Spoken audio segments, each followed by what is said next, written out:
Yo, what's going on, everybody? Welcome to the Spann Report podcast. I'm your host, Mr. Spann, and this is episode number 65 of the report. And this is also volume 2 of the Art of Disagreement. And I got my homie, the big homie, Mr. Gates of the Haterazzi Radio show here with me. Say what's up to the people, fam. Yo, what's populating? What's everybody doing? Indeed, man, indeed. Of course, for those of you who are watching live, thank you for bearing with us with the technical difficulties. Google Plus been on some bullshit lately. Yeah, it was, one of those things, man. We want you to be able to interact with us live, man. We want you guys to participate in this conversation. Today we're discussing, should black people be concerned with what Whitey thinks about them in 2015, man? The respectability politics debate goes on today. So before we get started, before we get into all that, let me let you guys know how you can get in touch with us here at the Spann Report podcast. Let your voices be heard. You can call the hotline at area code 313-288-0485. That's area code 313-288-0485. Leave those voicemail messages. We will play those here on the show and, of course, respond to those here on the show live as well. You can also send an email. The email address to the Spann Report is feedback@thespannreport.com. That's feedback@thespannreport.com. Leave me those emails, and of course we will read those emails and respond to those emails here on the show. Also, for any other further correspondence, if you want to chop it up with your boy, hit me up on Twitter. My name on Twitter and Instagram is, of course, Mr._Spann. So chop it up with me there. And for all of your Spann Report needs, go to thespannreport.com. All of the Spann Report podcast episodes, all of these Spann Report podcast videos, everything Spann TV, all of the guest appearances that I've made, go to thespannreport.com and get your Spann Report fix on there. And give the people your contact information there, brother. Just type in Haterazzi.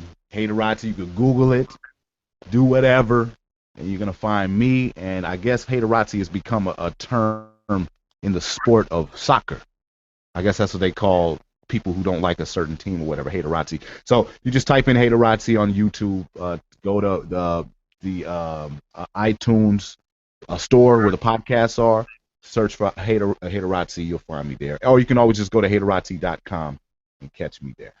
Now, you said it became something associated with soccer recently? Yeah, well, yeah, and I think it's been for a couple of years now. I've been noticing it Haterazzi. It's in a different language. It's in I don't know if it's Italian or Spanish or what, but it has something to do with soccer. So I don't know what that is. I don't know if that's a player or what, but yeah, that's what it's been about. So, but me, everybody else is me. Anybody else on Haterazzi is me, right? So all the other shit, you'll find me. Indeed, brother. Now, of course, today we're going to be talking about should we care, or should black people care what Whitey, what white folks think about black people in the year 2015. And one of the things that sparked this discussion, one of the things I really wanted why I really wanted to have this discussion was because of the show Empire, ironically. And I know I've spoken about Empire on this show. I've spoken about some of the criticisms that show has gotten as it has become more popular. And one of the biggest criticisms has been its portrayal of the black family. And here's one critic of the show speaking on why he would not watch the coonery that is, or the quote-unquote coonery that is Empire.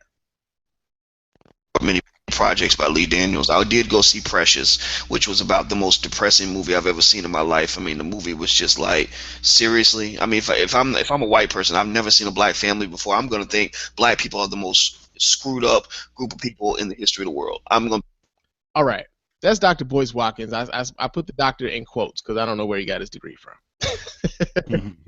But yeah, man, that was one of those things, man. I watched this video, and it was one of those things where I felt like we worry way too much. We worry far too much about what white folks are thinking about us as a people. And you don't necessarily totally agree with that wholeheartedly. So I felt like this is one of those conversations that we could have to where we can hash out whether or not respectability politics, which is what I think this is, respectability politics, whether it's alive and well or whether we should, bury it with Bill Cosby's career. Cosby is far from done, sir. Okay. If you listen to the Haterazzi Radio show, then you know I'm the first one to say that I personally don't give a shit what white people as a group think of me, right? I don't think any of us should. However, I do believe that we should care what everyone thinks of us as a group. As a group, I mean, we have a reputation collectively. Your family has a reputation. You and your group of friends have a reputation. You and your job, your club, you have reputations that you need to uphold because you understand that this is the way other people are going to view you. If you are a business, okay, and you want customers to continue coming, then you focus on customer service, and this means to appease people who are sometimes wrong, and you keep your business clean, you keep your workers dressed nicely, because you have a reputation that you want to uphold because you want repeated customers to come. And the same thing goes with respect. If you want to be a respected person, then of course you pay attention to your dress code, you pay attention to the things you do and say in public, and that's that. So I don't see why it should be any different when it comes to African Americans. Okay. As a group.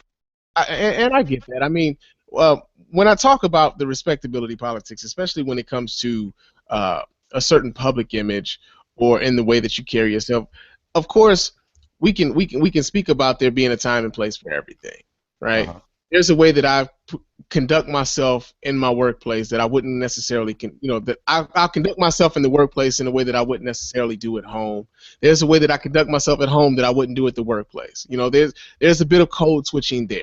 And I'm pretty sure everyone of color can kind of identify with that to a certain degree, that there's just certain places that you act a certain way. Hell, if I'm with my grandmother, I act a certain way that I wouldn't necessarily do when I'm not around my grandmother. Yeah. So,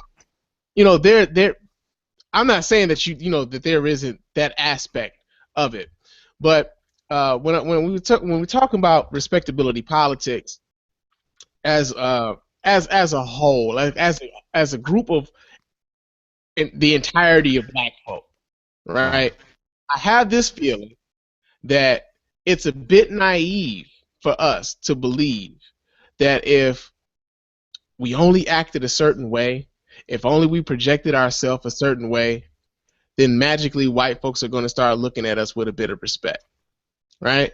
And so I look at someone, say, for instance, like a President Obama.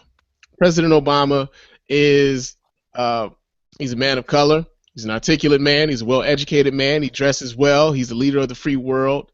And yet and still, President Obama is one of the more disrespected world leaders from his own from the country that he runs. He gets more disrespect from even within the government that he's in charge of. Yeah. So see, there lies the mistake. Okay, let's look at a woman. Okay, a woman dresses nice so she can feel good about herself, right?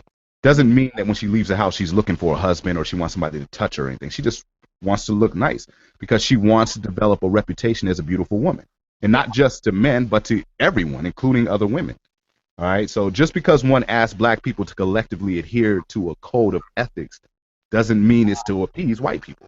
It's just, we should not see. The problem in the African American community is that we have began to endorse a lot of the negative things that a lot of people do in the black community, right? This goes from our music to our films to our television shows, which I know we're going to talk more about later.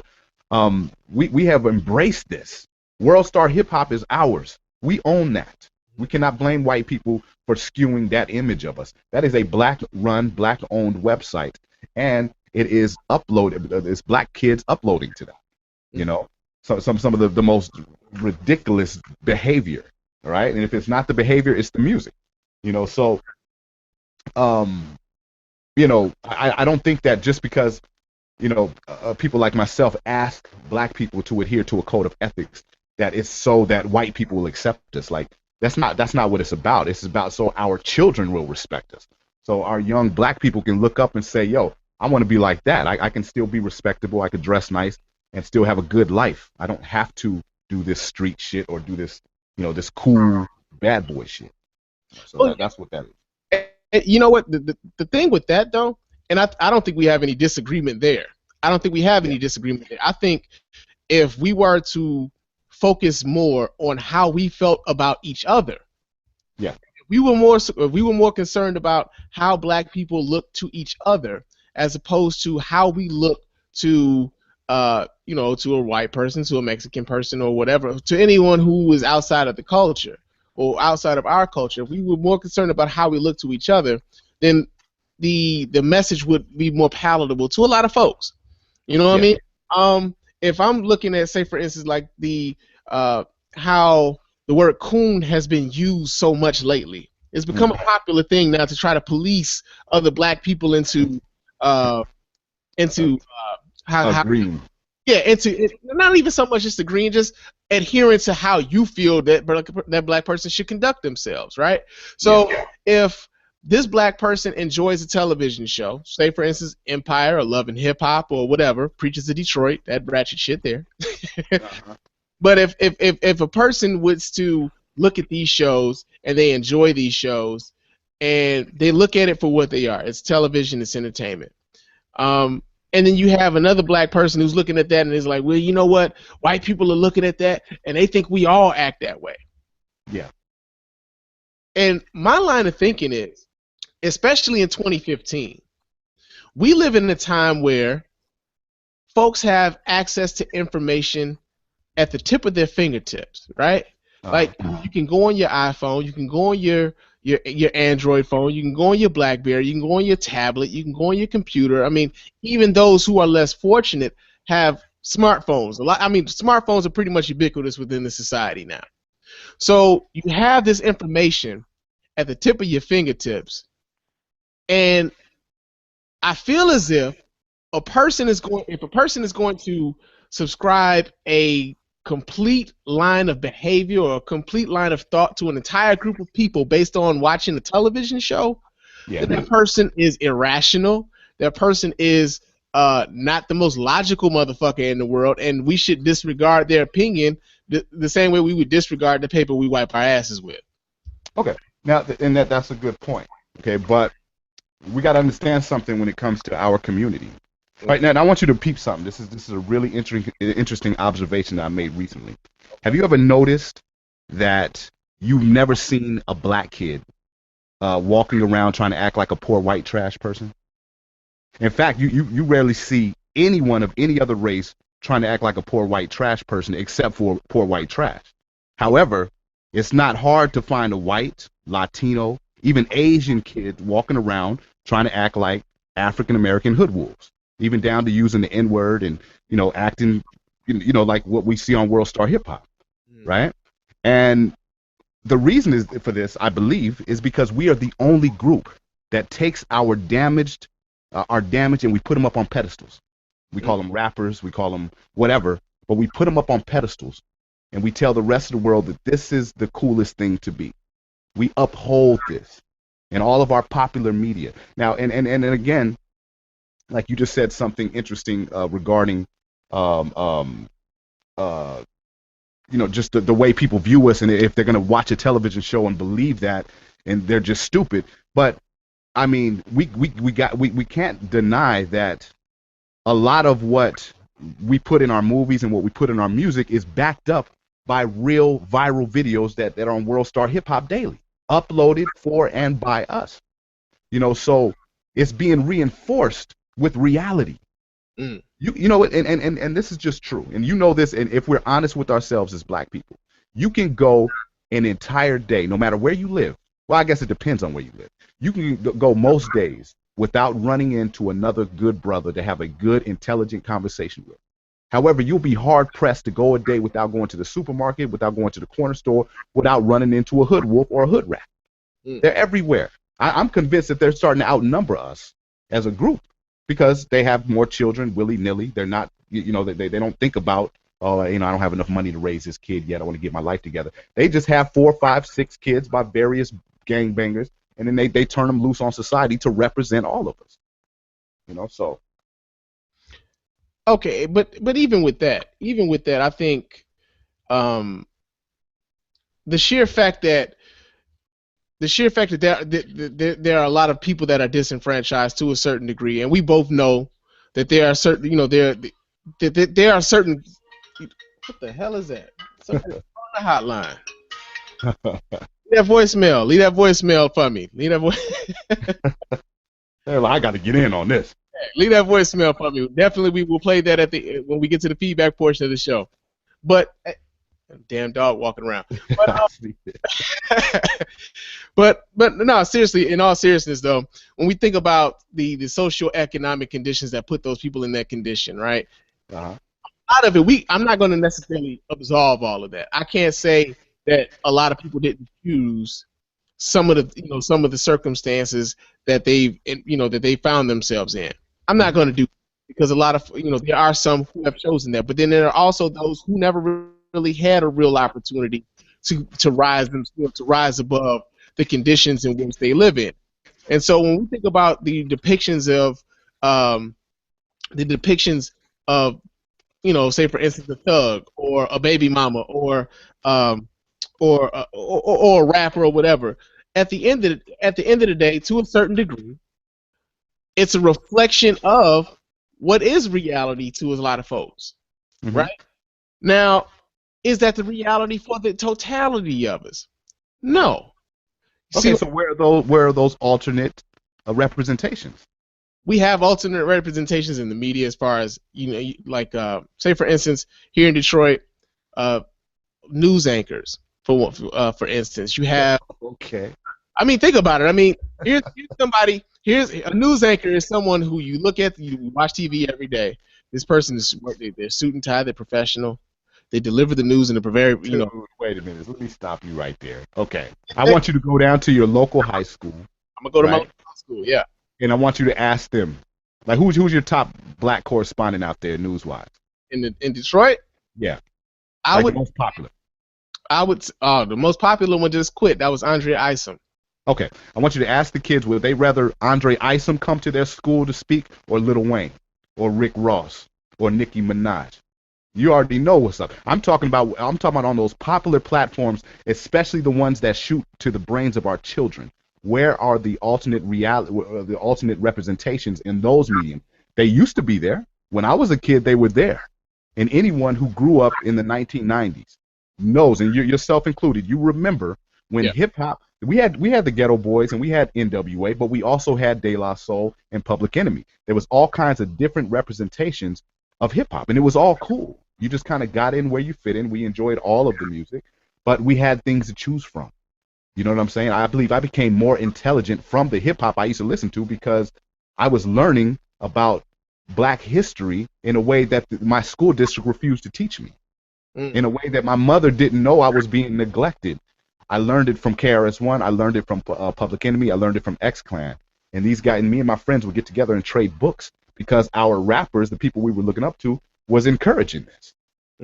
Now, you're hard-pressed, even though there are rappers out there who are representing, who aren't necessarily rapping about gun culture or drugs or women, they're usually on the underground. Okay, and us as a group, we don't hold them up on a pedestal. We hold Lil Wayne up there. We hold Nicki Minaj up there. And if I was to come and question Nicki Minaj, and just ask the question, because I've done it before, how come you can't be a little bit more of a positive role model to the young black girls who are looking up to you? The first people to attack me with the same vigor that ISIS would attack someone for disrespecting the Quran, black people. They're the first ones who will uphold this fuckery and defend it with their life like it's a religion. So can we really be surprised that the rest of the world views us as irrational, as loud, as obnoxious, as violent, when we, even if we're not that ourselves, we will defend it? Well, here's the thing, though. I don't necessarily think those who defend it are the loudest voices. I really don't, and I don't think they're the loudest voices. I think when you find yourselves in certain circles where, say for instance, Beyonce, right? Beyonce, as a matter of fact, in the Twitter sphere right now, there's this thing going on with Beyonce and Kid Rock.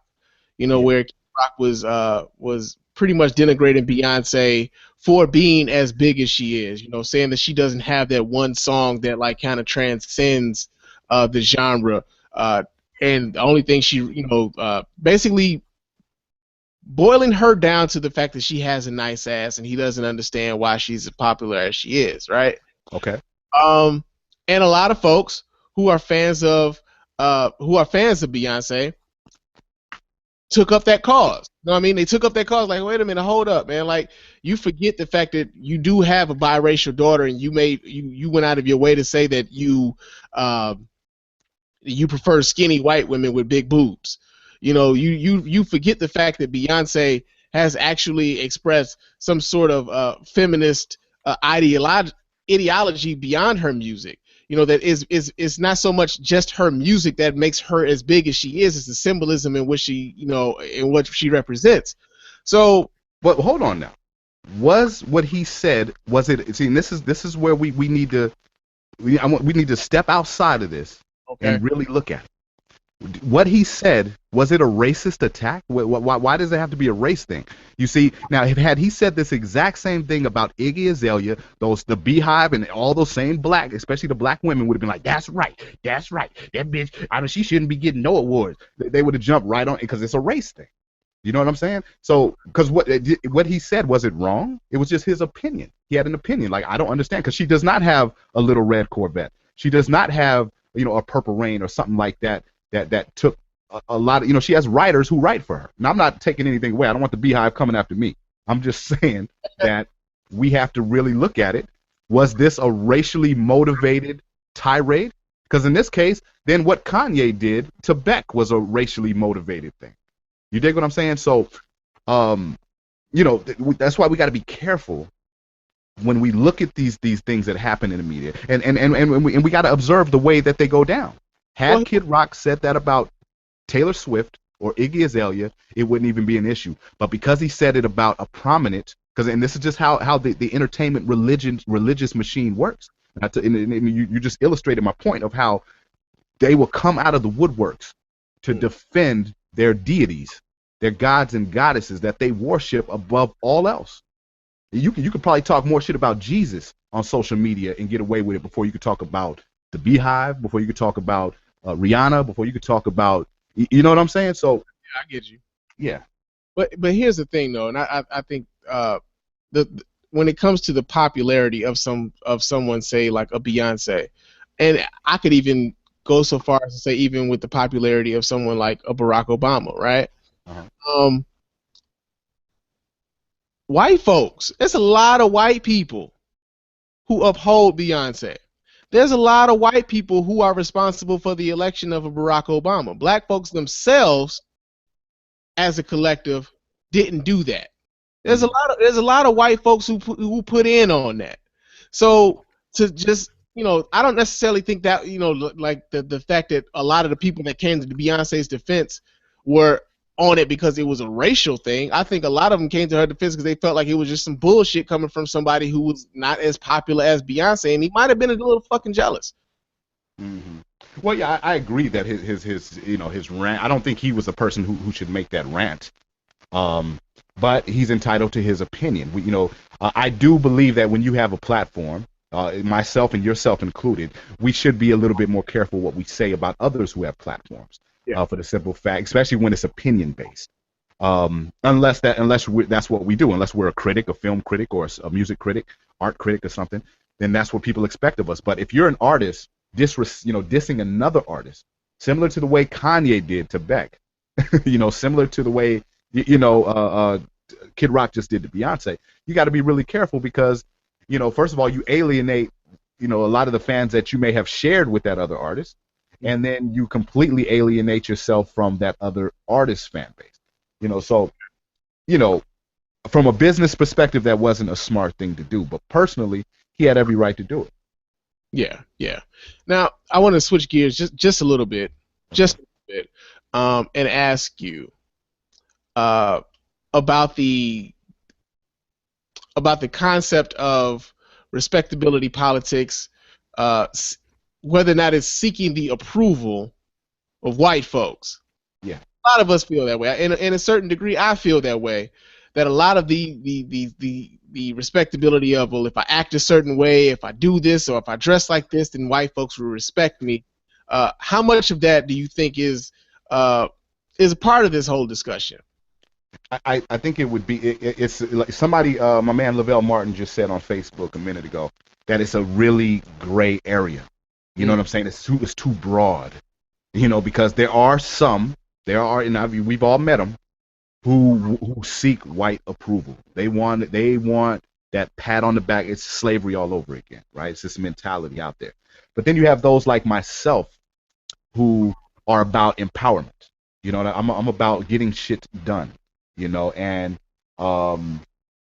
your reputation, your collective reputation does affect that. Okay, who has been more hated in history besides black people than Jews? All right? The hate for Jews didn't just start in the 1930s and 40s. That shit goes back to ancient times. Yeah. The difference between the Jews and us today is that instead of crying and marching and you better accept us and we need to overcome and become part of y'all, they were like, all right, fuck it. They don't like us, y'all. So what we need to do is we need to just keep all this shit over here with us together, right? And it took a few thousand years, but they were able to take over the world. You dig what I'm saying? Who's running the entertainment industry that everybody complains about the black representation? Predominantly Jews. All right, same thing with the music industry. Same thing, you know. So, we should take, you know, because we have enough power here as African Americans, right? Collectively, we are the richest group, the richest collective of black people on the planet, right? We have the economic materials to become autonomous, right? It's not about being accepted; it's about being respected, right? I think it was Meyer Amschel Rothschild, Jewish guy, who said, "Give me control of a nation's money, and I care not who makes its laws." Right? And he stood by that. He ended up controlling the money of nations. He don't give a shit who hates Jews because he's controlling shit. I don't care if you don't like me, but you're gonna respect me, right? And that is the trajectory that African Americans should come from. It's not about, you know, oh, can we sit at the table with y'all? It's like, no, fuck your table. We got a table better over here. You know what I'm saying? And you're going to respect it. We're not relying on you for shit. We don't need shit from you. You're going to respect us. And you know who's doing this right now? And if you just take a real close look, the Latinos. They're taking their respect in this country right now by practicing group economics, by having a sense of community, a sense of respect for one another. And I live in a Latino neighborhood, so I see it all every day. My neighbor is straight from Mexico. Yeah. And I see how he does it. Every day there's cars in his driveway, new cars, because his house is he uses his house to transition new Latinos who just got here into the American tapestry. This is how this works. This is how that works. Okay, you ready to go? And he sends them off into the world. He's taking care of his people, right? If I try to bring a few, you know, I try to do this for black people, and we got to be 100% real. At some point, somebody's going to steal some shit out of my house. You know what I'm saying? Because that's how we've been conditioned, because that's a cool thing to do. Jack that nigga, hoe ass nigga. Jack that nigga, you know what I'm saying? Real gangster nigga. You dig what I'm saying? So we got to, you know, it's not about respectability politics. It depends on who's behind it and what your motive is. Do you want to sit at the white table, or do you want to get your own table cracked? You know, so that's the dichotomy there. Well, here's the thing, though, and I don't think, I think in a way we kind of agree on this to a certain degree, right? Because my whole attitude towards the respectability politics is not so much worrying about what the hell white folks are thinking about what it is that you do as far as how you interact with your people, right? That's right, yeah. So if I'm, you know, if white folks are always, you know, we hear a lot about, you know, they say nigger to each other all the time. Why can't I say it or whatever? Because, you know, you're not a part of this community. This isn't something that we allow for you to do. That's right. It's like I used to work in a restaurant. I'm not gonna name the restaurant here, but it was a restaurant owned by an Arab family, and actually I'll say it like that. It was a Muslim family from Yemen, right? and they looked at the term Arab as an insult, and they used it amongst themselves as an insult, right? And Uh-huh. I remember the owner of the restaurant, we were having a discussion, and he asked me if it would be okay for him to call me my nigga. Oh, of course, I've had that. Yeah. I've had that. Yeah. And I had to have this discussion. I told him, no, it wouldn't be okay for you to call me yo nigga, especially considering I was working for your ass. I've actually had that. You know, and you know what? And this is an interesting social study for anybody to try. Any person of color who's listening. Just try it one time with somebody you know you can try it with. Go up to a white person that you know a little bit at least and say, "What's up, man? You my nigga, man. You a real nigga." And watch the sense of pride on their face. Because that's them. That's their respectability. You know, while we're sitting here trying to sit at their table, they're trying to come sit in a slave bunker. You dig what I'm saying? I've been accepted. Like any white person, you'll see this all the time. That's a bragging point for a lot of white people. Yeah, well, you know, yeah, they wouldn't let any other white person do it, but I'm allowed to do it. I'm allowed to do it. Nasty example of that. You said what? The Be Nasty was like a really bad example. There you go. That's it. Yeah, her thing was like, you don't know where I'm from. You don't know where I'm from. You know, because she was around a bunch of people in her world. It was cool. It was cool in her little world. But then she tried to come out in the real world with that shit, and people were like, yo, hold on, that shit ain't cool. Yeah. We ain't part of your street or your gang or your clique. You take what I'm saying? So, yeah.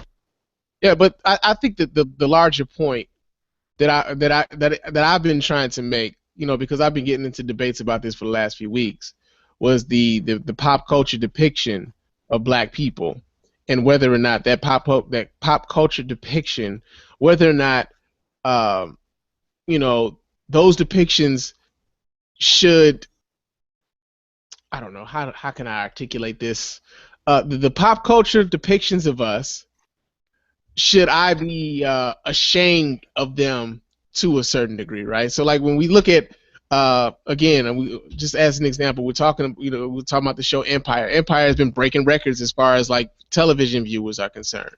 Yeah. And folks are, you know, there have been issues with folks being mad about there's a gay agenda. There's the light skin, dark skin thing going on. There's the former prison, the former prisoner aspect going on. There's the fact that this is a hip hop family, or that there's hip hop involved in this at all. Like all of these things have been used to criticize a pop culture, a pop culture item that black folks tend to like, right? Mm-hmm. And so, you know, in looking at that, you know, again, I'm more so like when I'm watching a television show like an Empire, I would like to be able to sit up and watch the show and not so much worry about, well, why does she got to be light skinned? Yeah. Why? You know, there's this, the dude's gay. Like, why they got to, you know, why does it have to be a gay agenda? Or, you know, why is there a, you know, like these little bitty petty, they seem petty to me, but these micromanaged outrages that we get from folks who are looking way too hard for some shit to be mad about. Okay, well, and okay, that, as you know, I call that the Auntie Keisha effect. And this is a very controversial viewpoint, but I'm gonna say it. Okay. I believe that is the result of 40 plus years of African American children being raised in single parent homes with only the mother. All right.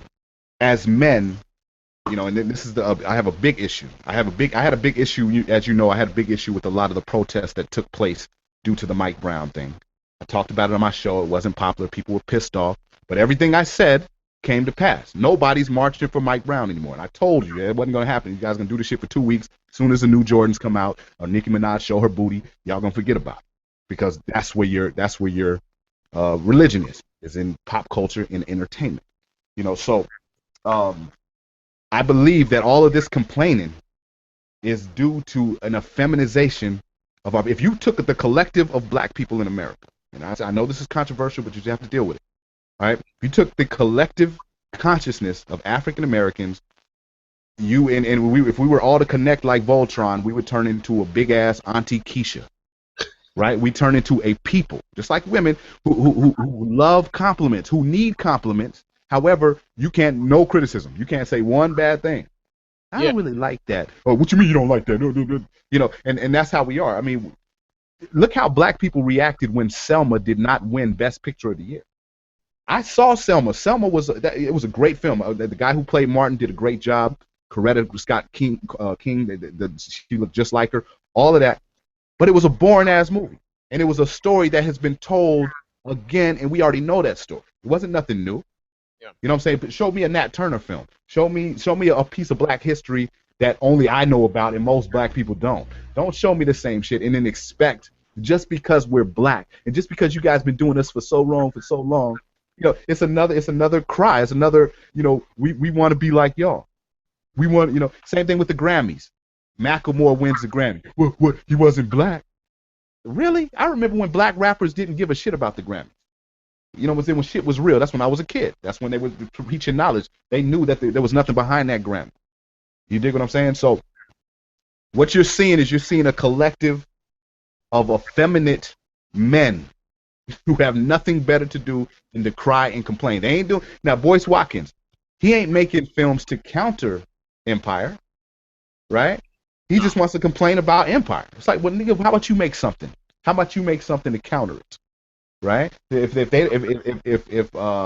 don't know what they're doing, then you do something better, right? But we don't do that because we've become effeminized men.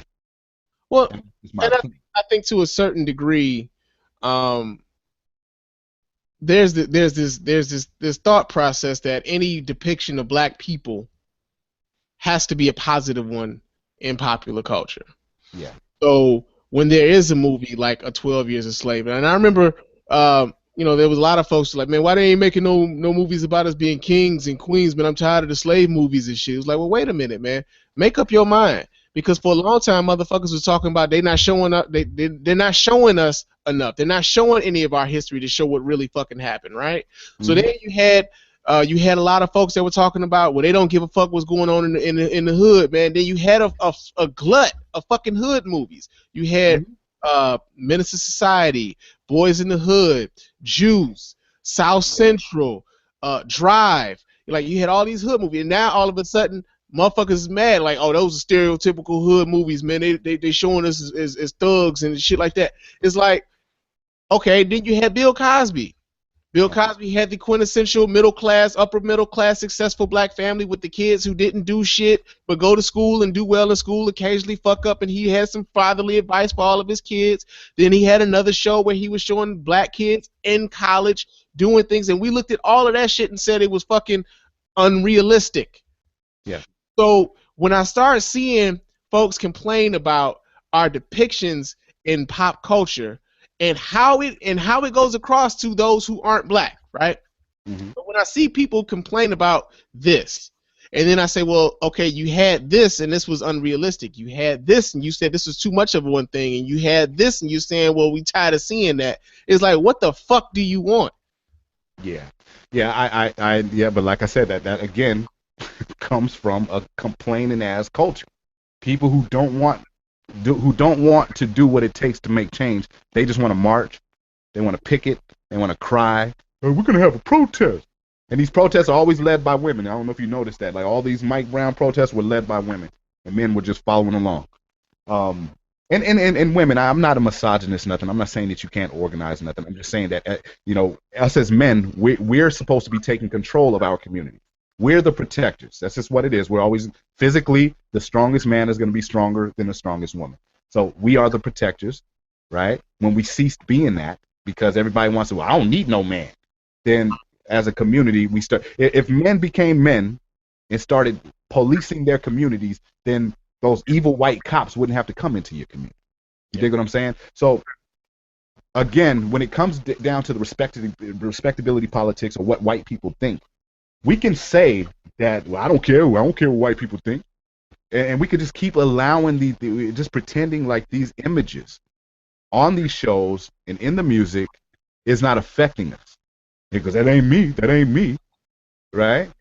But then we can't complain when the cops get it twisted when they pull you over because you look like one of those kids on World Star Hip Hop or one of those rappers who talk about, look at Bobby Shmurda.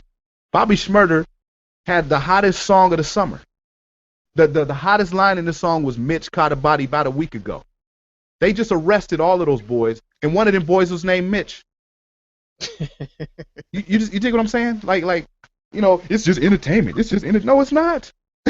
Repeatedly, you're seeing this again and again and again. It's not just entertainment. It's a lifestyle that we as a people have put up on a pedestal and said, hey, look, kids, look at this damaged person who grew up without a father, who was abused and neglected by his mother. His mother was a hood rat fighting at the laundromat, getting a weed pulled out. We're putting him up on a pedestal. All you got to do is just be that, and you can have bitches, you can have money, you can have all that he has. So these kids don't try no higher than that. That is so damaging to a people, because not only because white people are seeing it or Latinos are seeing it, Asians are seeing it, it's because our children are seeing it and believing it. Then we want to complain when we go over to, I just saw an article today about China and how Chinese discriminate against black people, right? And they specifically said unless you're a celebrity, because they don't view you as obnoxious and loud and violent, right? But since we don't give a shit what other people think and we just allow these depictions to keep going around the world, then we're going to go there on vacation and get discriminated against and say, what happened? It's because you're not doing anything. Listen, you don't have to like me, but you're going to respect me. Nobody likes their boss. Who likes their boss at work? But I bet you shut the fuck up when he walk in the room. You give him respect. You dig what I'm saying? And that's, as a people, that's what we need to be. Well, here's the thing, though. Here's the thing, and I think there can be a distinction made between whether or not I should be able to complain about respectability politics, so to speak, as far as pop culture is concerned, and just the action of discrimination, so to speak. So, take for instance, if a white person's watching, watching The Wire, right? White person's watching The Wire. They see Omar. Omar's out. He's got a shotgun. He's killing folks or whatever. He's got this trench coat on. You and I watching that, and the vast majority of people watching that know that Omar is a fictional character. We know that Omar is not a real person, right? Yeah. So if a police officer or whomever else, not even just a police officer, because now regular motherfuckers can shoot us down now.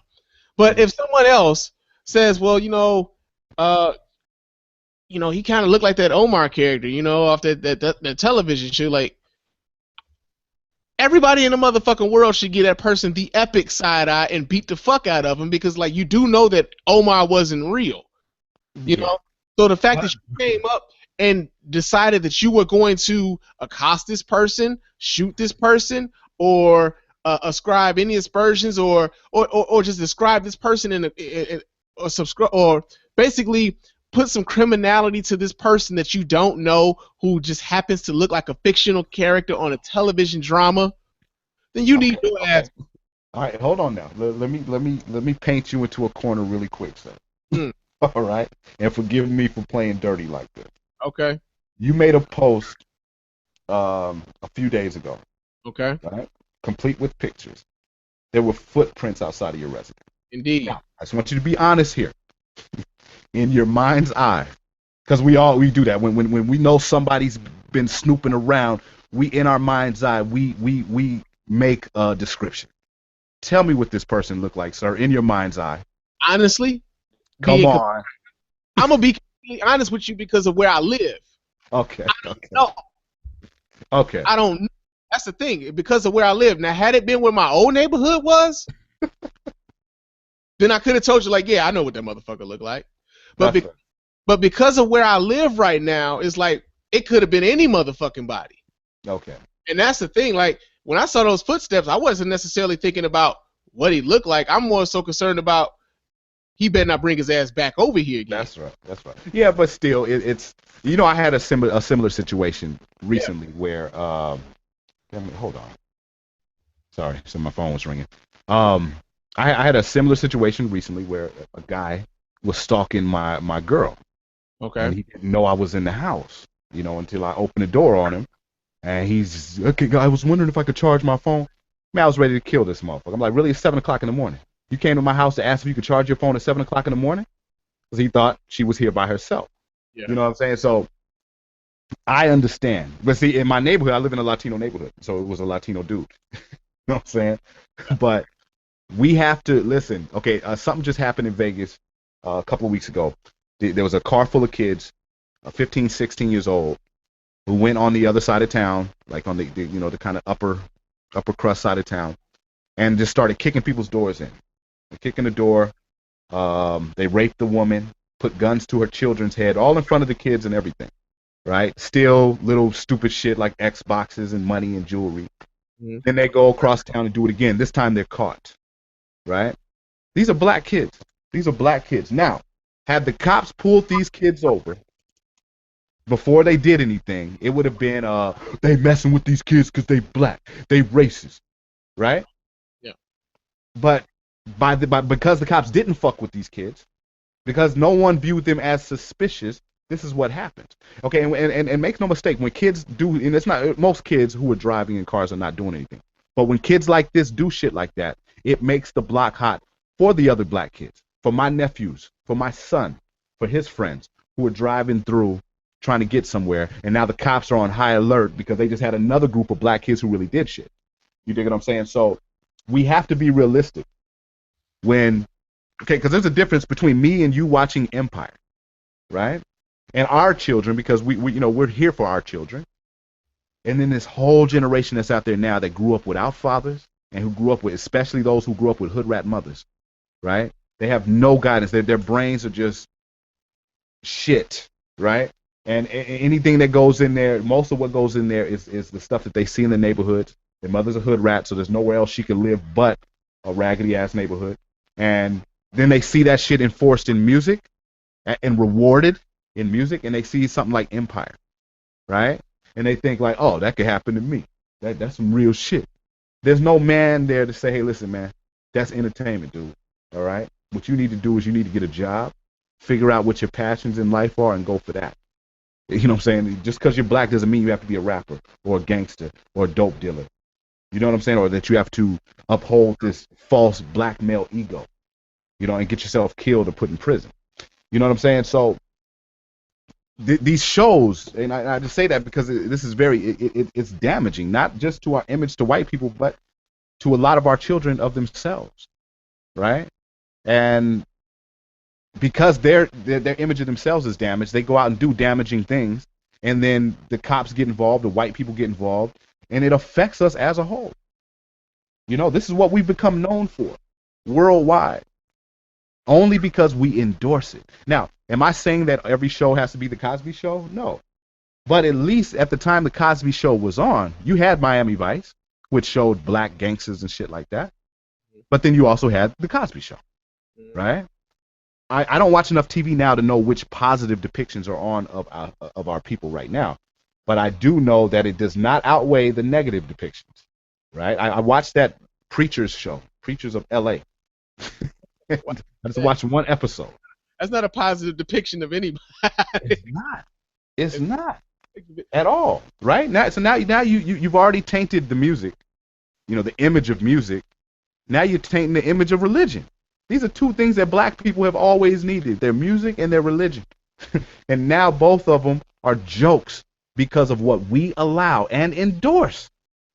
Preachers of LA got a whole season, which means people were watching. It means people were thumbsing it up. People were commenting on social net. I love this show. This is my show. Well, so the network said, well, shit, we're going to keep showing it. Well, you know what, though? I think to a certain degree, it's not so much that I think people just like watching ratchet shit because it's not as fucking it's not boring. So you like to see people going out or acting out of the norm. You like to see motherfuckers doing some shit that you wouldn't have any business doing, or you would see them as having no business doing, because now you can look back, you can sit back and say, well, shit, my life ain't all that fucked up. Well, a lot Martin, go ahead. So Martin wasn't boring, and it wasn't extremely positive. It was just showing a black adult life. Oh, and that was another point that I made too, because that was another criticism about the show Empire even being on Fox, right? Oh yeah. That Fox was a racist outfit that, you know, and I get it because Fox News. I don't know, Fox News is on some bullshit 90% of the time, but a lot of people forget that Fox was also the network that gave us Martin, that gave us Living Single, that gave us In Living Color, that gave us New York Undercover. Like, these were shows that came on that were primarily people of color in prime time at a time when nobody else was really doing it outside of NBC when they had the Cosby Show in a different world. So I think folks get the shit mixed up when they think about Rupert Murdoch, and I think they Rupert Murdoch is micromanaging shit way more than that man is physically capable of doing, especially at his fucking age. But here's the thing to add on to what you're saying. Yeah, trust me, Fox is very racist. As is NBC, as is ABC, I mean, how many opportunities are black people going to get to understand that they don't fuck with you like that? Oh, don't get it twisted. Don't get it. That's not what I'm saying. I'm not incapable of it. I'm saying that in this particular instance where folks are like, well, this show is specifically on. This show is specifically on to be negative about black folks. Oh, yeah. Okay. I see what you're saying. The motive. You know what I'm saying? Like they try to make it out like we got problems with gay people. Well, to be fucking honest, there's a lot of black people that got problems with gay people. That's not, and it's not just black people. Everybody, you know, to a certain degree, has problems with gay people. But if a show actually has a black cast and they speak about gay issues, then all of a sudden, why they got to push this gay issue? Why they got to push the gay agenda with us? But don't you see the irony in that? The hypocrisy in that? You know what I'm saying? I don't like what that person does. I don't like that person. I don't want them to be represented. But I want to be represented by people who don't like me. What kind of shit is that? Oh yeah, I see that all the time. But you know, and it's ironic. What's ironic to me, especially with the gay angle for that show, how many people are so up in arms about there being a gay character on the show when some of these same motherfuckers was applauding Omar's character on The Wire, and he was, and his depiction was far more graphic. Yeah. The depiction of I forget the dude's name on this show. Fuck it, you know. It's, but his depiction was far more graphic on HBO, where he's in bed butt naked with another dude and bobbing another dude down. Like, you have all these things down, and these same people who have an issue with this gay singer on Empire, you didn't really hear as many fucking objections to Omar's character. After a while, it just kind of felt like, okay, Omar, like, his gayness became a secondary thing. Like, well, Omar is a gangster. Yeah, he gay on, he gay, but like Omar a gangster though. Okay, so what does that tell you about the collective mindset of the people? They respect that negative, alpha, violent male, and this is a problem. This is a problem that white people, Latinos, Asians, everyone around the world sees this, including our children. Do you think that black people are the only ones who gravitate towards that negative, that ultra violent guy though? I don't think. No. We hold on. Okay, I know what you're about to say.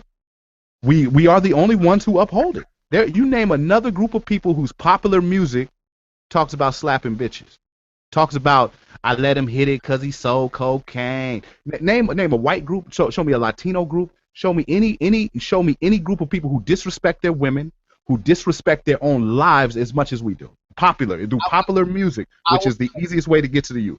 I will say that it is not necessarily relegated to just popular music when we're talking about just pop culture, period. We could think about the television shows that come on that also show white men mistreating their women and promoting violence and drug use. Give me an example. Shit, Sons of Anarchy, man. Okay. And you know what? Okay, I have a friend. I got a friend named Richard. I used to watch Sons of Anarchy. Okay. And I said, like, yo, man, we would talk about the shows we watch. He's like, I don't watch that shit. I can't stand that white trash shit. He's like, I can't stand that shit. He said, that reminds me. He's a white dude. This reminds me of cats I used to know back in Chicago. Man, I can't stand that white trash shit. So I'm not watching it. I'll never endorse that. That was his, that was his mentality. And the thing about white people will let you know there's a line in the sand. That's white trash. We don't fuck with them. And you can put them on TV all day because there's enough other depictions of us out there that would counter that. That's not going to be the first thing you see. I get And that. hold on. And when you go to when you go to the supermarket, you're not going to see a biker. You're not going to see a Sons of Anarchy.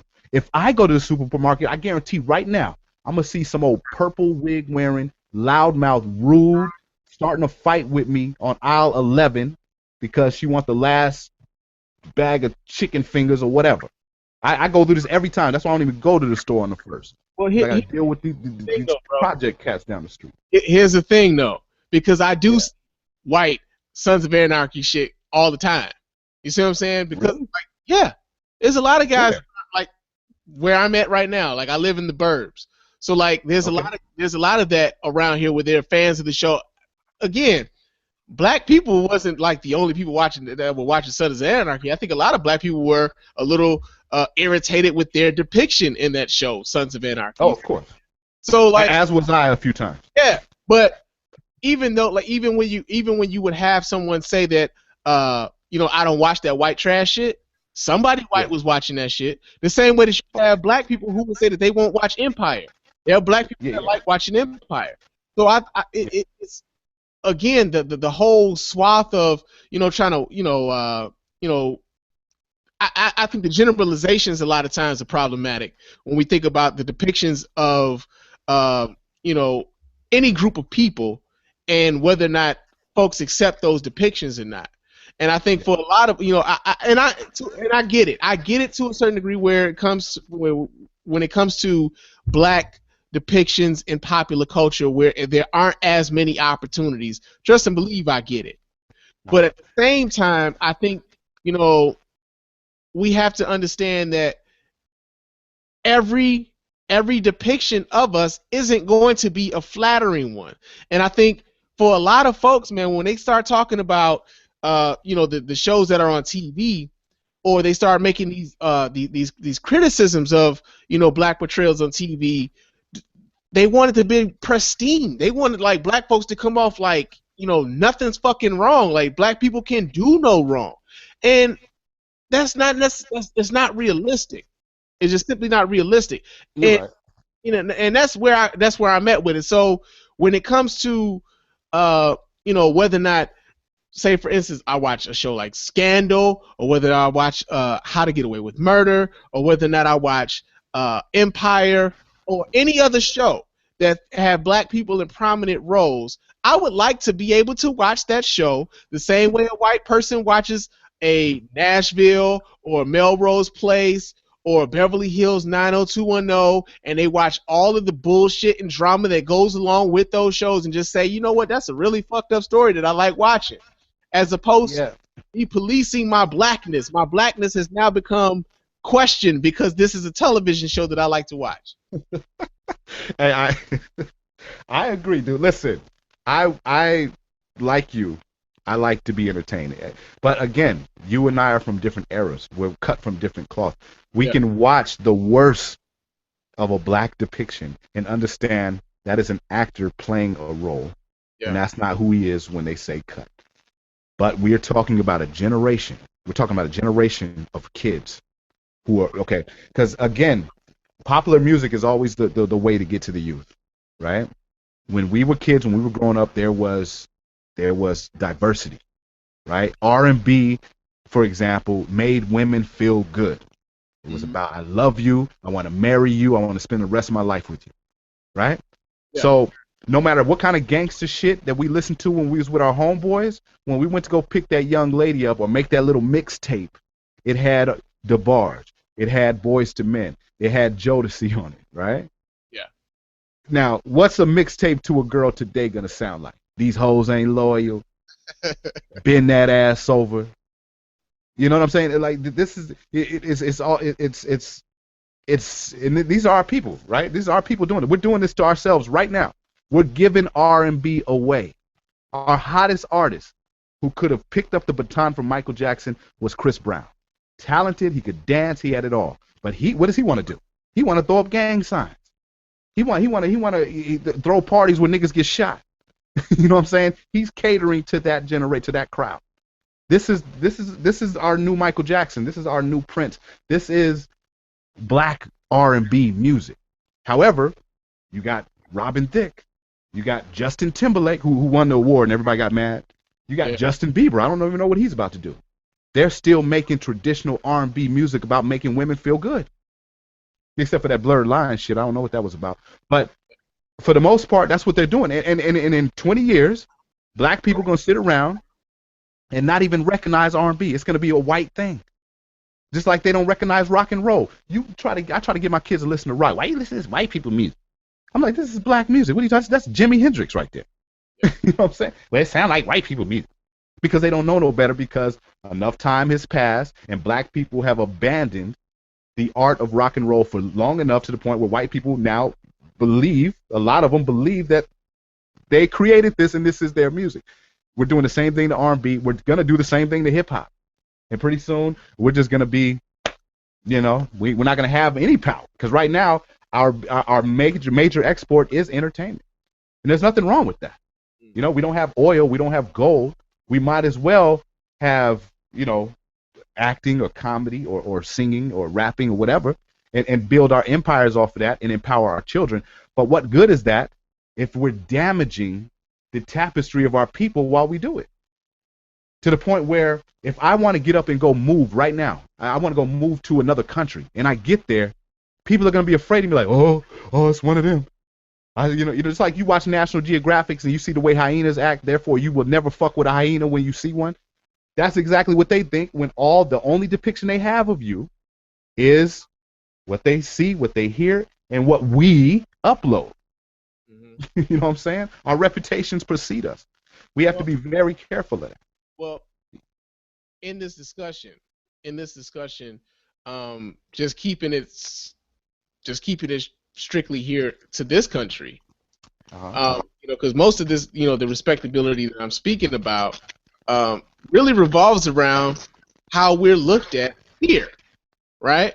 Yeah. So, I was having all of these discussions, man, and I had this guy talk about, there's a lot of people who own Fortune 500 companies who watch these shows. Like, are you seriously think that somebody who owns a Fortune 500 company is really sitting down and watching Empire?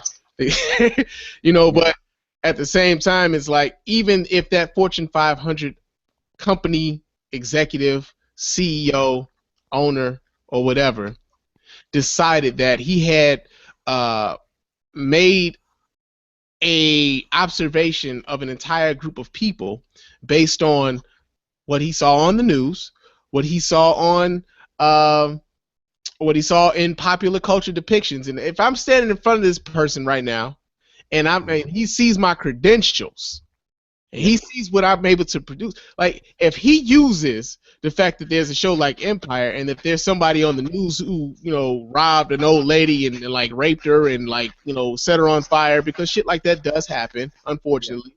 But if he watches the news and he watches Empire, and here I am sitting in front of him, the most qualified motherfucker that he's seen for the position, and he doesn't give it to me because of what he's seen in pop culture and what he's seen on the news, he's still fucked up in the head in my estimation, because that's not, that to me, it's not logical to turn away someone who's capable of doing what you need them to do because you saw depictions of people like that. All right, now hold on. Now, first of all, somebody at that high level is an intelligent person naturally. Exactly. They're not that stupid. Exactly. Right?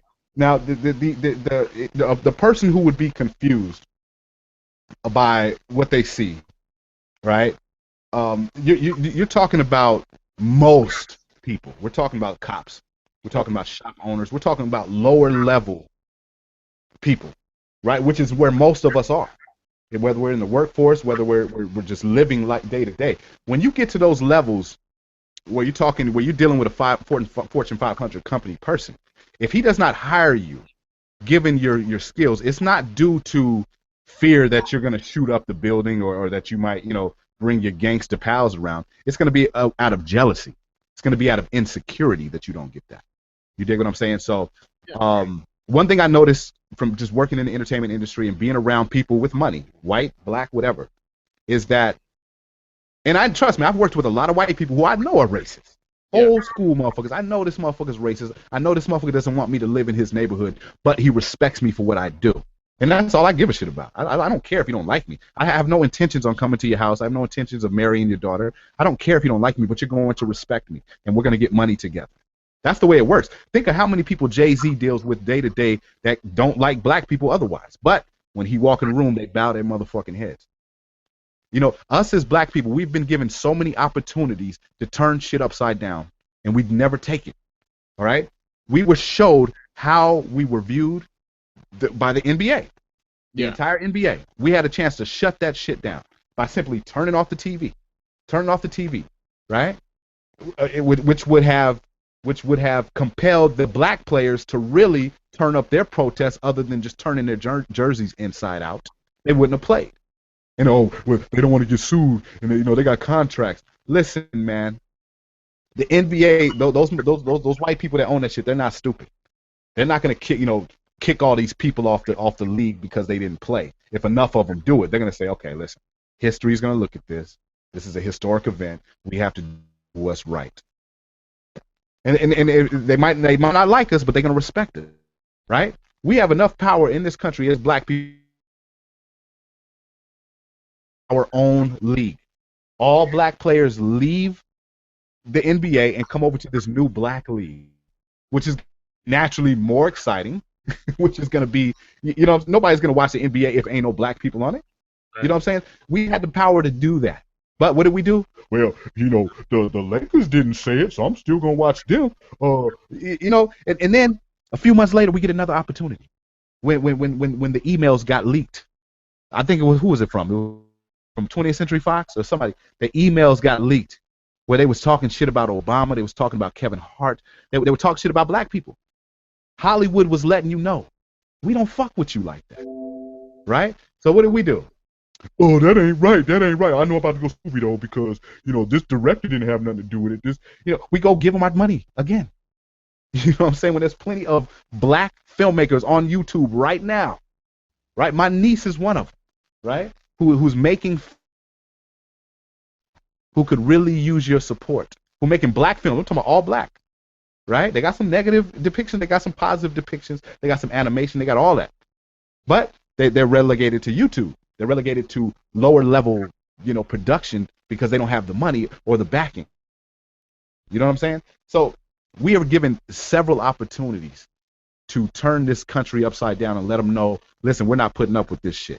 You don't have to like us, but you are going to respect us. And the only way to do that is with the dollar. Not by getting on the freeway and stopping traffic. Not by holding up signs and crying on the social media.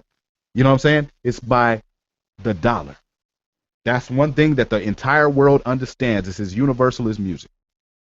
But, we'd rather just sit here and complain. Like Auntie Keisha.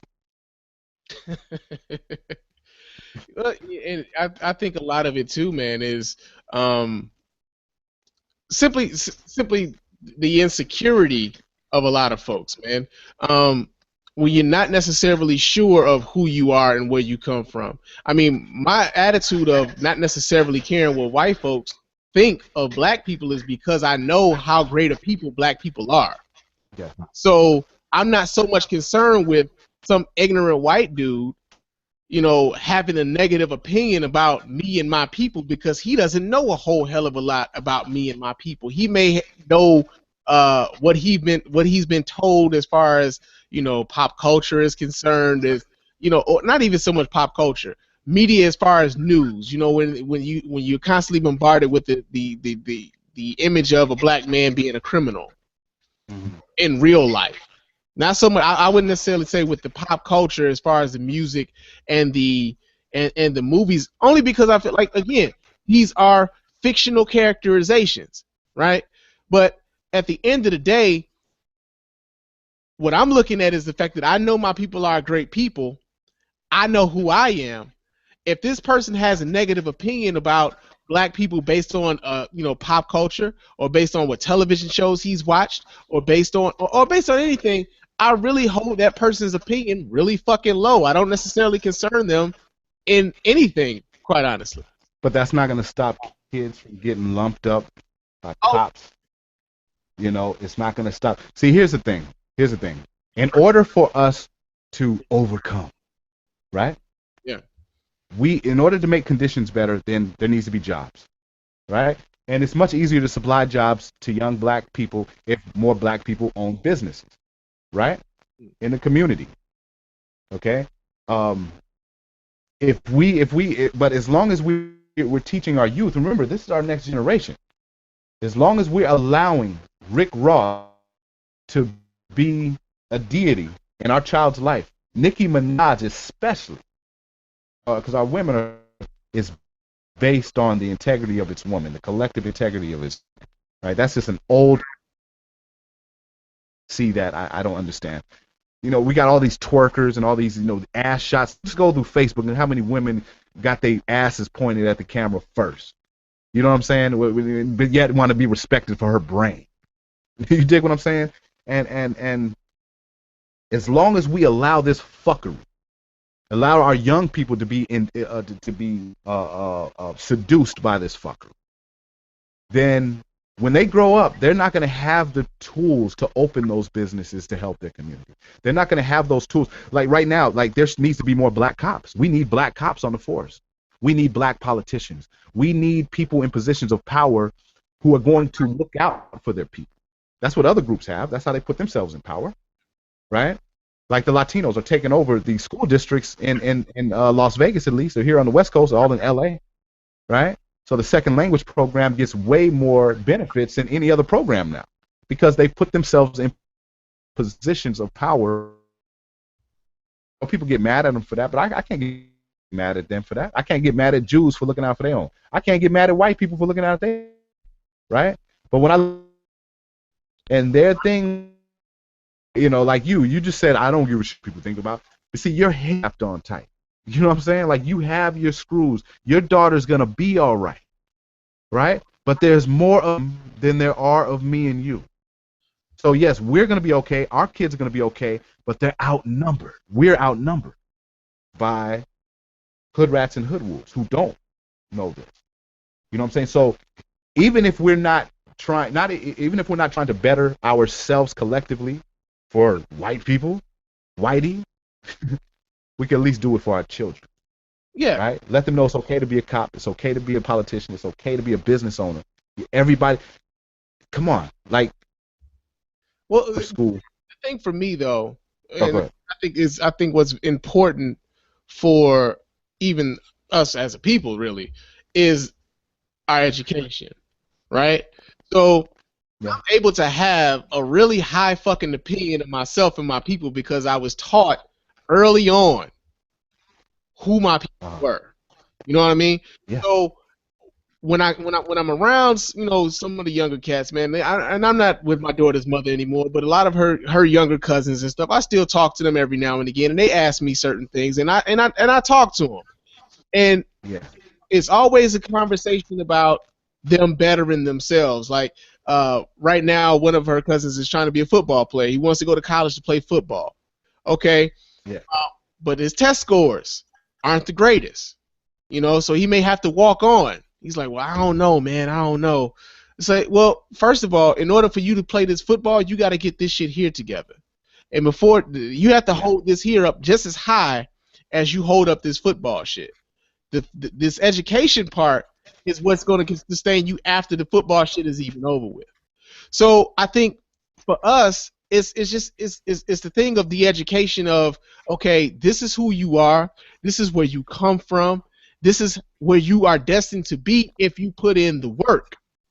And a lot of us need, I just think that we need to put more effort into that, into educating our kids, man, even those who aren't ours. I think a lot of times we fall into we fall into the trap of just worrying about, I'm going to get mine, I'm going to make sure mine is all right. But I think we do have some sort of collective responsibility to make sure that, hey, man, if you see somebody that's in a fucked up position, to kind of give them a hand when you can. And if... Okay. Now, dude, you and me are cut from the exact same cloth. I agree with everything you just said. Yeah. But again, your nephews and your cousins are lucky to have you, right? Yeah. Not every black family has that, right? And this is why you and I have podcasts, because we feel like we know that there's those black pearls out there that needs some shining. And if no one else is there to give it to them, we're going to give it to them. However, right? Because you just said something very important. You said it's about us educating our kids. It's about us teaching knowledge of self and knowledge of history. Yeah. Right? But our microphones on our podcast are not as loud as Lil Wayne, Rick Ross, the Rich Gang. You dig what I'm saying? These kids are speaking to way more kids and way louder than us. Yeah. Right? This is what we're up against. Right? And so we need to combat this. Now, I'm an artist, so I believe that all is fair when it comes to art. You can't tell someone how to express themselves artistically. However, you are responsible for the influence that your art puts out to the world, right? And I personally know that there's tons of artists out there who are, rapping about positive stuff, or they're rapping about stuff, and it doesn't necessarily have to be positive. It can just be some party stuff or whatever. It's not wrapped around gangster, because we're telling about how we need to each one teach one, but hip hop is largely become about self. Me and my crew, fuck everybody else, nigga. We kill other niggas. And this is the philosophy that these kids are being colored with today, right? And these kids become men. You think that once they become men, they're going to stop being this way. It doesn't work like that. You dig what I'm saying? Just like we didn't stop being intelligent from what we gleaned from the hip-hop in our day. You know what I'm saying? And there's still, and even in both of us, there's still a little bit of that street. Oh, indeed. Right? Somebody can push us to the edge, like, hold on, homie. Just because I'm friendly, I'm nice. Don't get it twisted. I'm also nice with these hands. Relax. You dig what I'm saying? Like, we have that in us, but our maturity has suppressed that, but it's still there. So to the original argument, should black people give a shit what Whitey thinks in 2015? I say yes. But more importantly, he should give a shit what his kids think about it, right? Because if we don't give a shit, if we truly don't give a shit what Whitey thinks about, before we get in positions of power, and while we're under white supremacist power, which we are, right? Then we cannot complain when they don't want us living in their neighborhoods, when they don't want us working at their jobs, when they want to pull us over, when they want to lump us up. We can't complain because we don't give a shit what they think. Well, see, that's where we disagree, because again, when it comes to whether or not white folks having a positive opinion about you based on, and that's where this original argument stems from, is whether or not white people, or worrying about what white people think about you from pop culture depictions. And my argument is, I am not a pop culture depiction. So I do believe that I should be able to complain if I am being discriminated against simply because of my color, never mind what these depictions on television are. You see what I'm saying? I feel like that active discrimination is something that I should be able to fight against. Now, whether or not I worry about whether or not they think of me as a person, as far as, does he pay his bills on time? Is he going to have a lot of parties over at the place? Is he going to barbecue out on the front lawn? Is he wearing Timberlands at the golf club? Those types of things, man. Like I can't necessarily. Those are things that I don't think I can fix. You know what I mean? Those are things I can't necessarily worry about because I have no control over them whatsoever. And of course, I'm of the mindset of not necessarily worrying about shit I ain't got no control over, and worrying about whether white folks are going to see you positively. The only thing I can do is be who I am. If he sees me positively, good.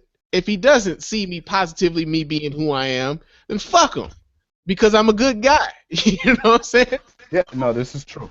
So, and again, so that's where I'm at with it. Wait, hold on. We're getting a breakup here. Can you? Hold on a second. Can you hear me? I don't know if you can hear me. I'm gonna keep talking because I don't know. Uh-oh. And my damn dog's barking. Shut up, boy. You better go make sure ain't nobody on your balcony. Hey, not worried about it right now. It's close by, trust me. Okay. Yeah, no, but like I was saying, man, again, when I say should we care what Whitey thinks, it's not should we care, because we want his approval? I'm saying that we should be respected. I don't give a shit what they think. A racist white person is going to be racist regardless, right? Exactly. They're either going to look down on you and hate you, or they're going to look up at you and hate you. If you're rich, they're going to hate you. And I don't care. You know what I'm saying? I don't care. Like, I laugh at people who hate me because of my skin color, because they're losing out on knowing somebody really incredible. But they're going to respect me. That's my whole thing. Respect me. And collectively, we need to glean that. Yeah. We cannot be defined. Okay, like I live in a Latino neighborhood. Now, I live on the West Coast, so we have plenty of cholos. There's plenty of cholos out there. These are Mexican gangsters. Yeah. Right? But the greater part of the Latin American, Latino American community don't dress like cholos. Cholos dress like cholos, and most Latinos dress regular. So they're not mixed up, right? We have let our young fashion, our youth fashion, get mixed up with gangbanger fashion. It's the same shit. You can't tell the difference. You can't tell the difference. When I was a kid, gangbangers dressed like gangbangers. The rest of us dressed the way we dress, right? So when the gangbangers would start fighting, they never got us mixed up. Every once in a while, somebody would get killed by a stray bullet because they were just shooting willy-nilly. But for the most part, we weren't mixed up. Cops didn't mix us up. Oh, these are those good kids. These are those hip-hop dancer kids. Oh, these are those conscious community kids. They could just look. It's our uniform. That's the uniform we were wearing. But now, you can't tell the difference because hip-hop has made it this whole, this monotheistic religion where everything is everything. Now, you and I as black men, we can look at a kid and see him sagging his pants and say, okay, that's a kid that's just being fashionable. But to the rest of the world, everyone outside of our community who know these kids is going to look at them and not know the difference to whether they're a thug or just a black kid trying to be fashionable. Yeah. So, again, it has nothing to do with, I want you to accept me and I want to overcome. It has nothing to do with that. It has to do with I want you to respect me, right? That's it. Respect me because I have the power behind me. You'll lose your job, officer. You'll lose your job because we have political power as a people. We will shut this shit down. You dig what I'm saying? But as long as we have this go for self shit, as long as we have this, well, I'm not worried about it because I don't do that, and I don't care what they do because that's not me. Then collectively we will all suffer the same disrespect that we get worldwide. When it doesn't have to be that way. You know what I'm saying? Yeah. We like you said, we're an incredible people. Yeah, and again, I think I've said this maybe 3 or 4 times tonight. I think at the end of the day, it's far more important for us to be worried about how we come across to each other. Mm-hmm. And once we get to a point where we can look at each other and be proud of each other, then I believe that pride will emanate to where folks have to look at you in a certain way. But as so long as we are trying to police expression amongst ourselves as less than who we are, as something that's, how can I put this? As something that's coonish. Again, we've been hearing this word coon be tossed around quite a bit lately.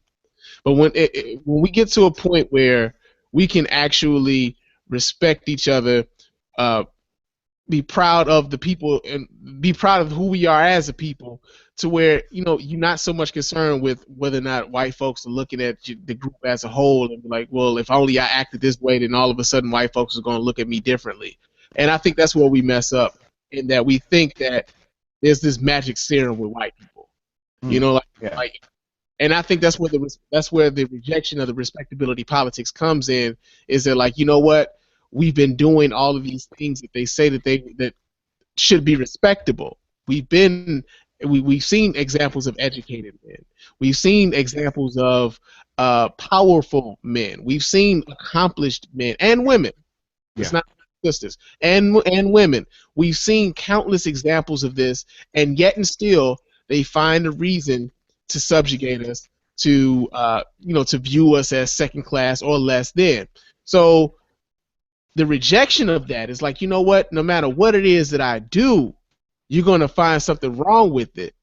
Yeah. I'm no longer going to concern myself with how you think about how I move. Yeah. And that's where, that whole rejection of the respectability politics, at least as how I see it, that's where I think that stems from. And I think, I made an off the cuff comment about Bill Cosby earlier today, because a lot of Bill Cosby was respectability politics.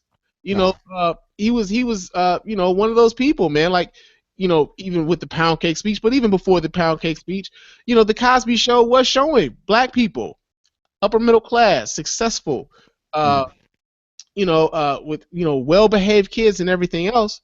And you look at Bill Cosby's situation now, a lot of people would say it was, I'm not one of them, but like he had that whole thing, and now he's not looked at as a respectable human being, part of, because of allegations and things like that. But you look at his championing of, if you do this, if you do this, if you do this, then they, you'll have this level of respect. I think a lot of people are looking at it now as like, well, damn, man, you did all of that, and look at the position that you're in.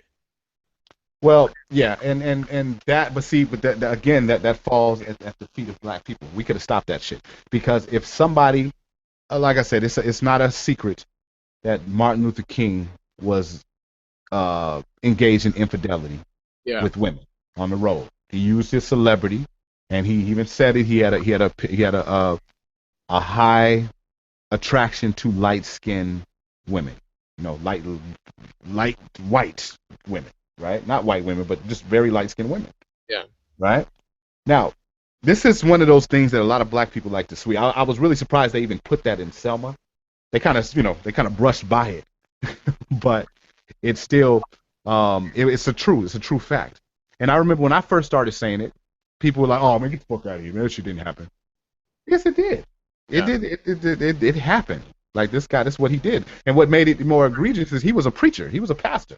He really wasn't supposed to engage in that, but he's human, right? Now, had the white media come out and say that, start, bring up these allegations and start saying, just start really putting a highlight on the fact that Martin Luther King had some run-ins with light-skinned prostitutes before he was murdered, black people would have shut that shit down. The lashing out against the media would have been so bad that they would have like, anchor or correspondent apologizes for his King comments. We would have forced him to do that. But because the only reason why Cosby was thrown under the bus the way he was is because he told black people to pull their pants up. Black people want to look at somebody like Cosby, say, how do we get empowered like you? How do we do it? He tells them, they don't like his answer. They call him an Uncle Tom, a sellout, and they turn their back on him. And they're happy to see him fall when the white people come to rob him because he's in his sunset years, right? And we talked about this before, but that's what it was. And again, this is that Auntie Keisha mentality. It's this irrational mentality. It's like we look at the Mike Brown case. Even though all forensic scientists, white eyewitnesses all corroborate Darren Wilson's story, because it didn't fit the victim narrative, the black people were Uncle Toms and all the white people were racist. Just no one could accept the fact that this kid was a violent individual, even though he's on tape being violent, even though we clearly see his mother is a hood rat, a violent hood rat, and his father, stepfather, whoever was in the house, had his pants sagging. 50 years old dude. And they raised Christopher Robin. So like I'm saying, man, that's just where I'm I'm sorry, somebody just emailed me. I forgot I went on the tirade. We're talking about Cosby, right? Yeah, that's the whole thing with Cosby. Cosby is the symbol of true black power, right? He is one person who went out of his way, one of the only African American people in a position of power who went out of his way to assist in the the improvement of the black American image, right? Not giving a shit what white people or Asians or Latinos think of you is okay once you're in a position of power. But as long as you're not, as long as you have to rely on them for a job, as long as you have to rely on them and we rely on them for our entertainment, and as long as we won't turn our back and empower ourselves and create our own platforms of power, then we really should give a shit what people think about us. You dig what I'm saying? And until we put in, he tried to give us the tools. His only transgression was he was a man with a dick, right? who had some run-ins with a few women that he couldn't hook up, who never got their payoff, and now they came for him all at the same time. Well, that's if you believe that story. Huh? I said, that's if you believe that story. Well, I don't believe. I don't believe. I believe that this was. I believe it is what it is. It was a robbery. Somebody's trying to shake him down before he dies, so he has to liquidate some of his assets before he can pass them on to his children, and then those assets become under lock for another 30, 40, 50 years. It's a real smart move on their part. Well, we've seen it before. We saw it with Michael Jackson. We've seen it with so many other African American people who had enough power to pass on to their children, right? So it's we really should start caring what the world thinks of us, right? If you want to vacate, the bottom line is we have to live on this planet, right? We make sure let's say our children, okay? We send our children to school, we go shopping, and we buy them the best stuff. We get their hair done, we get them new shoes. We want them to look nice, right? We're going to a family function or a church function or anything like that. We want our children to look nice because we want other people to look at our children and say, that child right there comes from a good home. That child right there is intelligent. That child is a good kid, right? Yeah. Because he represents our family. He represents me. Like, you ain't about to go out there with your hair looking like that. How many times we say that to our kids? You ain't about to go out there with dress like that. You better change that shirt. We say that because they're representing me. They're representing us as a people, right? As a family. So, again, caring what Whitey thinks or what the Latinos think or what any other group thinks has nothing to do with being accepted as much as it has to do with being respected. But I do agree with everything you just said, except for the Bill Cosby joint. Yeah, that was the volume 1, goddammit. But to kind of wrap this up, though, I think the idea of caring what white people think, I think, and this shit just left my motherfucking brain just like that. That's my fault. I've been going on rants and shit. No. I really think it's more so, especially when it concerns pop culture. I just really feel as if I'm not going to not do something because of what white folks think, right? So if there's a show on television like Empire or like Scandal or like The Wire or like or Blackish or whatever, if there's any show that features a prominently black cast and I think the show is entertaining, I'm not going to not watch it because I think white people are going to watch this and have a negative opinion about black folks. And you shouldn't. I agree. That's pretty much, I think that's where it is as far as like folks' insecurities in themselves. I think all of that is born from insecurity in yourself, in that you can't fathom or you can't handle the fact that somebody may see you at not your best, and so that's where I think that's where Mr. Spann stands on the whole respectability politics thing. I think respectability politics is utter bullshit, and I've kind of said so numerous times, man. But before we get out of here, brother, I appreciate you coming on. Uh-oh. You all right? Can you hear me? Uh-oh. It's not doing this. Can you hear me? Yeah, I can hear you. Okay. I was just getting ready to close out, but I was saying that I really do appreciate you coming on, brother, man. We got to do this again. Tell the people how they can get in touch with you over there at Haterazzi. Everything you just said got cut off except for over there at Haterazzi. Tell them how they can get in touch with you, bro. Okay. I kind of heard that. Yeah, you can hit me up, man. Go to Haterazzi.com. You can join me on Facebook, facebook.com/Mr. Gates, right? Or Haterazzi. No, /Haterazzi. Yeah. Everything Haterazzi. Just get at me. You know, I don't respond a lot. I kind of do my podcast when I want to now. I own that now. You know, that's just what I do. Yeah, but yeah, that's it, man. And just so I want all the young listeners to know why we do this. Like, Mr. Spann and I, actually, these are real arguments that we have on the phone amongst ourselves without an audience. We do this. We debate about these things all the time. And but at the end of every call, we hang up friends, right? No matter how much we disagree. And these are some very polarizing topics that could deteriorate into ad hominem attacks or even violence with a lot of young black men. But it doesn't with us. So we felt it was important to bring this to you guys, so you can see that you can disagree about some very controversial and polarizing topics concerning the African American community without devolving into something negative. And that's why we call it the Art of Disagreement, man. I appreciate you coming on, brother. I really do. Hey, this is always fun, and we're going to do it again soon. Indeed, man. But before we get out of here, of course, I got to let you guys know how to get in touch with me here at this podcast. Let your voices be heard, man. Hit me up at the hotline at area code 313-288-0485. Leave those voicemail messages. I will play those voicemail messages here on the show, and of course, I will respond to those messages here on the show. Leave me an email. The email is feedback@thespannreport.com. That's feedback@thespannreport.com. Leave those emails. I will respond to those. I will read those here on the show. You got to send them in to me, though. I got to get them. Man.